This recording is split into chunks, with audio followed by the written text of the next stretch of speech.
YS Vivekananda Reddy గారి case విషయం అందరికీ తెలిసిందే. దీనికి పెద్దగా పరిచయం అవ్వట్లేదు. ఎందుకంటే ఇప్పటికే 5 ఏళ్ల నుంచి దీని గురించి ఏదో ఒకరోజు దాదాపుగా ప్రతిరోజు దీని గురించి వింటూనే ఉన్నాం.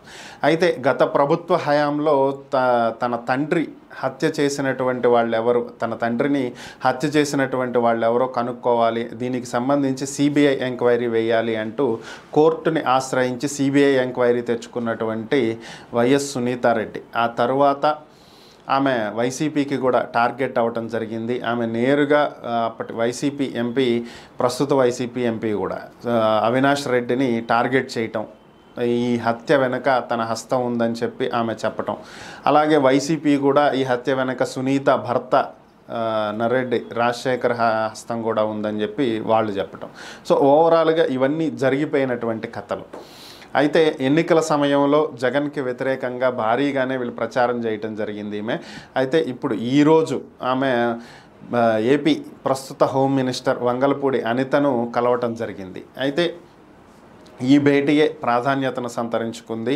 సో జగన్ అధికారంలో ఉన్నప్పుడు తన తండ్రి హత్యకు సంబంధించి ప్రతి నిమిషం అవకాశం దొరికిన ప్రతిసారి విమర్శిస్తూ మీడియా ముందుకు వస్తూ ఎంక్వైరీ ఇంకా ముందుకు వెళ్ళాలి, సిబిఐ ఇంకా నిదానంగా ఉందనో, లేదంటే సిబిఐని అధికారం ఉపయోగించి జగన్ అడ్డుకుంటున్నారనో ఏదో ఒక విమర్శలు చేస్తూ వార్తల్లో నిలిచినటువంటి సునీత ప్రభుత్వం మారిన తర్వాత ఇప్పటి వరకు దాని గురించి ఏం మాట్లాడాల. ఈవెన్ తన తండ్రి హత్య కేసులో దోషిగా ఉన్నటువంటి దస్తగిరిని నిందితుల జాబితా నుంచి తీసి అప్రూవర్ జాబితాలో జాయిన్ చేస్తే, అప్రూవర్గా మారాడని చెప్పి అతని సాక్షుల జాబితాలో జాయిన్ చేశారు. అంటే ఈ హత్యకి తాను కూడా వెళ్ళాను, దాంట్లో భాగమని అతను చెప్పాడు. సో అంటే అతను కూడా ఒక నిందితుడే. అతని సాక్షిగా మార్చారు అంటే అతనికి శిక్ష పడేటువంటి అవకాశం ఉండదు.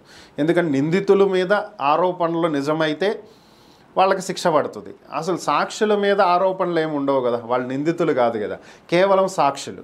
సో అతను ఇక దాడి చెయ్యనట్లే, వివేకానంద రెడ్డి హత్యలో అతను పాలు పంచుకోనట్లే లెక్క అవుతుంది.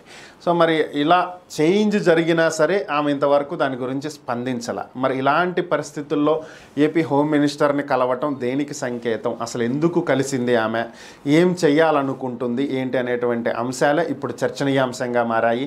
మరి దీనికి సంబంధించి ఇరువురిలో ఎవరో ఒకరు ఒక ప్రకటన విడుదల చేస్తే తప్ప వారి మధ్య చర్చకు వచ్చినటువంటి సంభాషణలు ఏంటి అనేది తెలిసేటువంటి అవకాశం లేదు.